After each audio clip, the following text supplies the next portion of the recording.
प्रेम से बोलो भक्त भगवान की, शंकर भगवान की, सियावर रामचंद्र की, वृंदावन कृष्ण भगवान की। प्रेम से बोलो सरस्वती माता की। बंधु, रामचरितमानस में लिखा गया है,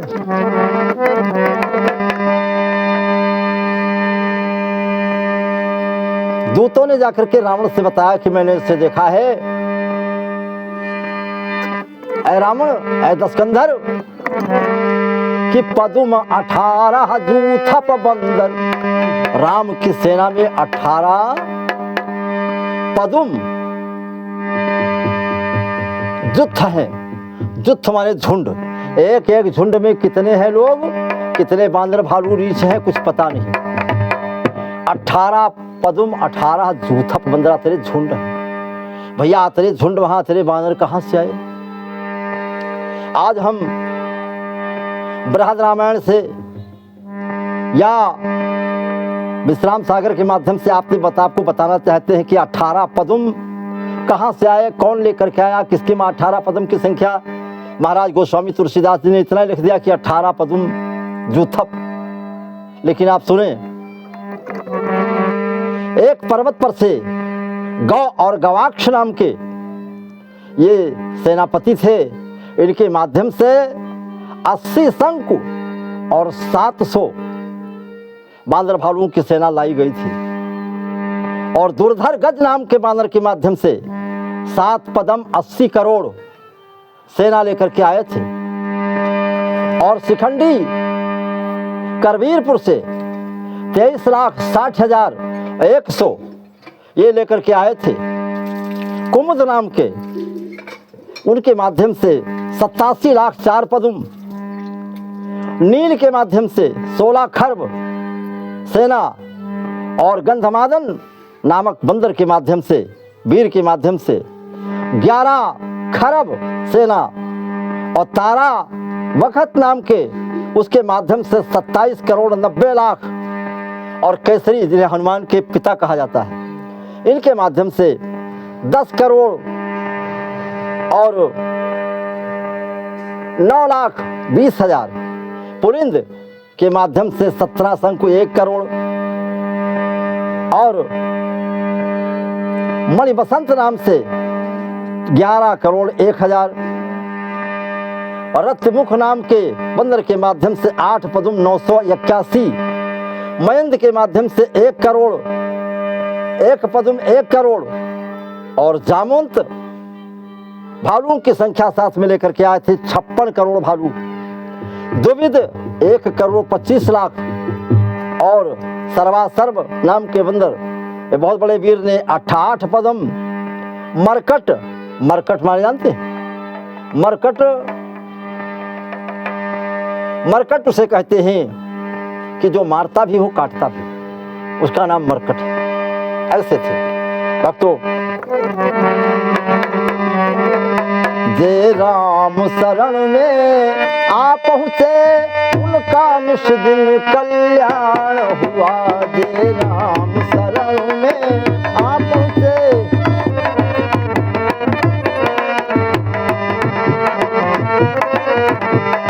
जे राम शरण में आ पहुँचे, उनका कैसे कल्याण हुआ। तजमान मोहम्मद गुस्से को, तजमान मोहम्मद गुस्से को, उनके चरणों की मिली दुआ, उनको चरणों की मिली दुआ।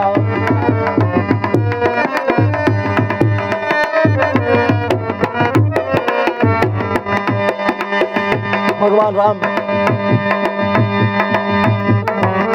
भक्तों को अपने किस प्रकार से उद्धार करते हैं, कैसे कल्याण करते हैं उनका। जो उनकी शरण में चला जाता है, उसको भगवान जो है अवश्य उसका कल्याण कर देते हैं। और जिसे त्रिकूट कहा जाता है, त्रिकूट गिर जिस पर रावण रहता था, वो 3 भाग में थी। एक भाग उसका सुबेल गिर, जहां पर काल का पहरा था। वहां मारीच के अलावा और कोई नहीं जा सकता था, या तो फिर रावण जा सकता था, या तो कोई दूसरा नहीं जा सकता था। कहीं का लेख है, मिला है कि राम ने मारीच को मारा, वापस आए, सीता का हरण हुआ, लेकिन लक्ष्मण ने मारीच के चर्म को निकाल लिया था और निकाल करके अपने पास रख लिया। इसके बाद जब सुवेलगिर पर्वत पर समुद्र के उस पार चढ़ने का मौका आया तो उस पर्वत पर सबसे पहले वो मृग चर्म बिछाया गया मारीच का। इसके बाद भगवान ने पांव रखा है। और दूसरा जिस पर रावण रहता था त्रिकूट, और तीसरा जिसे नीलगिरी कहते हैं, जहां पर अशोक वाटिका थी, सीता जी बैठी हैं। वाटिका अशोक में शोभित है सीता सुंदरी, वाटिका अशोक में शोभित है सीता सुंदरी, पहुंचे जब हनुमान है नीचे गिरा दी मुंदरी। राम की वस्तु निरख सीता ने पूछा कौन है, वृक्ष की डाली छुपे हनुमान बैठे मौन है। तो हनुमान जी ने बताया कि सेवक हनुमान कहाए, सेवक हनुमान कहाए, सेवक हनुमान कहाए, ये मुंदरी हम है लाए, तुम बताओ लेने आए, लेकिन माता भेद न खुलने पाए, लेकिन माता भेद न खुलने पाए।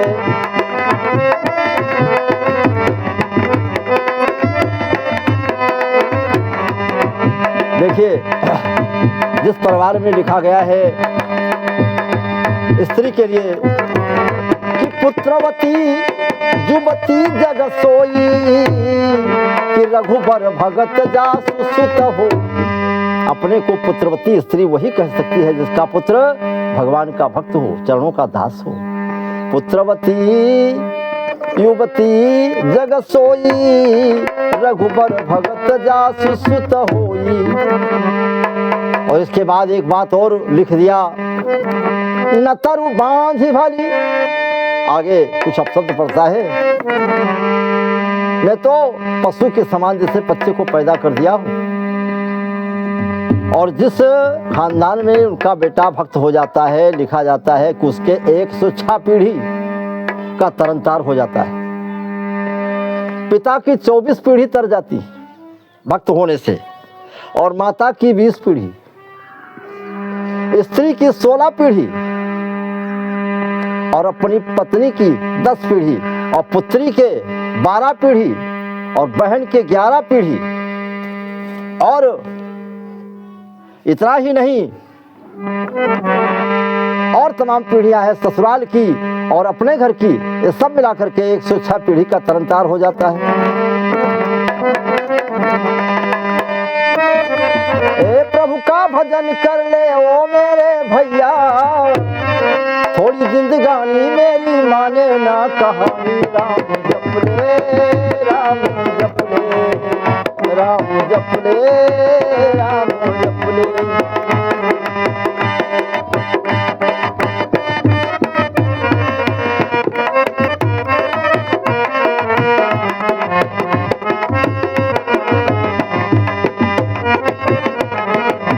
बड़ी जिंदगानी तेरी हार है ओ, बड़ी जिंदगानी तेरी हो गई, अब क्या करेगा सब सो गई, अब क्या करेगा फिर सो गई।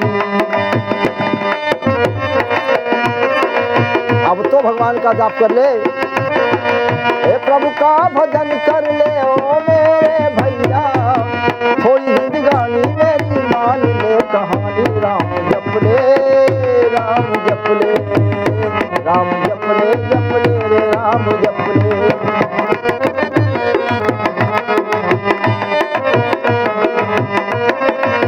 कोई न आए तेरे काम रे, साथ न जाए कौड़ी दाम रे, कोई न आए तेरे काम रे, साथ न जाए कौड़ी दाम रे, साथ न जाए आना पाईवा रुपया, साथ न जाए आना पाईवा रुपया, थोड़ी जिंदगानी मेरी मान ले कहानी। राम जप ले, राम जप का भजन कर ले ओ मोरे भैया, थोड़ी जिंदगानी मेरी मान ले कहानी। राम जप ले रे राम जप ले, राम जप ले हे राम जप ले, राम जप ले, राम जप ले, राम जप ले।